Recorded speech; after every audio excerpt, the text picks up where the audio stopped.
औरत अपने सिंदूर के डिब्बे में ये एक चीज़ रख लेती है, उसके पति की जेब कभी खाली नहीं होती। अगर आप एक विवाहित महिला हैं और अपने पति की सलामती चाहती हैं तो बागेश्वर धाम के बालाजी सरकार के सिंदूर से जुड़े हुए उपाय वाली ये वीडियो गलती से भी स्किप ना करें, क्योंकि गुरुजी कहते हैं कि जो महिलाएं सिंदूर लगाते समय कुछ विशेष गलतियां करती हैं, उनका दुर्भाग्य उनका पीछा कभी नहीं छोड़ता। साथ ही अगर महिलाएं सिंदूर में ये एक चीज़ रख लेती हैं तो उनके पति की जेब कभी भी खाली नहीं होती और उनका सौभाग्य हमेशा बना रहता है। तो दोस्तों, पंडित धीरेन्द्र कृष्ण शास्त्री जी महाराज कहते हैं कि सनातन धर्म में जिन 16 संस्कारों के बारे में बताया गया है उनमें विवाह संस्कार व्यक्ति के लिए सबसे ज्यादा महत्वपूर्ण होता है, और जिन महिलाओं का विवाह हो जाता है उनके लिए उनका सिंदूर उनके पति की आयु से जुड़ा हुआ होता है। तो सिंदूर से जुड़े हुए कई नियम शास्त्रों में बताए गए हैं जिनका पालन हर महिला को करना चाहिए।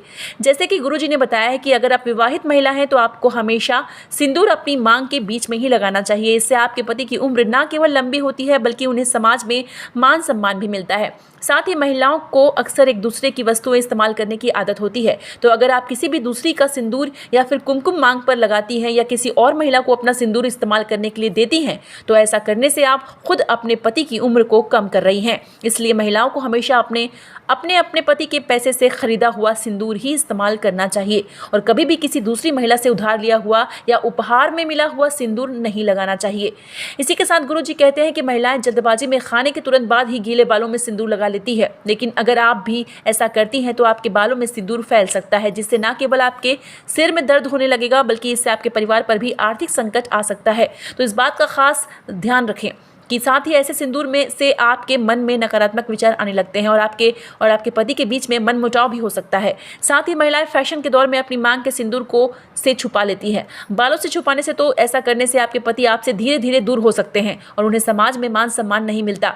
इसी के साथ गुरुजी ने महिलाओं को कहा है कि जो महिलाएं अपने सिंदूर में ये एक चीज़ डाल कर रखती हैं तो उनके घर में धन दौलत हमेशा बनी रहती है। गुरुजी कहते हैं कि वास्तुशास्त्र से कौड़ी को माता लक्ष्मी का प्रतीक माना गया है, तो अगर आप अपने सिंदूर को चांदी की डिब्बी में रखती हैं और इसके अंदर शुक्रवार वाले दिन एक कौड़ी लेती हैं तो ऐसा करने से न केवल आपके पति की आयु लंबी होती है बल्कि आपके पति की जेब कभी भी खाली नहीं रहती। साथ ही अगर सिंदूर लगाते समय आपका सिंदूर नाक पर गिर जाता है तो आपका पति आपसे प्रेम करने वाला होता है। इसी के साथ गुरुजी ने यह भी कहा है कि महिलाओं को हर रोज अपनी मांग भरनी चाहिए। साथ ही किसी भी तीज त्योहार वाले दिन, करवा चौथ और गणगौर वाले त्योहार पर महिलाओं को अपनी मांग को जितना ज़्यादा हो उतना ज़्यादा लंबा भरना चाहिए और अपने पति से भरवाना चाहिए। ऐसा करने से न केवल माता लक्ष्मी और नारायण उनके भाग्य में वृद्धि करते हैं बल्कि उनके पति की उम्र लंबी कर देते हैं और खुद माता लक्ष्मी ऐसी स्त्रियों को धनवान बनने का वरदान देती है और माता पार्वती उनके सुहाग को अमर रखती है। तो दोस्तों, ये थे गुरुजी के बताए हुए सिंदूर से जुड़े हुए वो नियम जिन्हें अपनाकर आप अपने पति की तरक्की में उनका साथ दे सकती है और उनकी उम्र बढ़ा सकती है। तो दोस्तों, जय माता लक्ष्मी।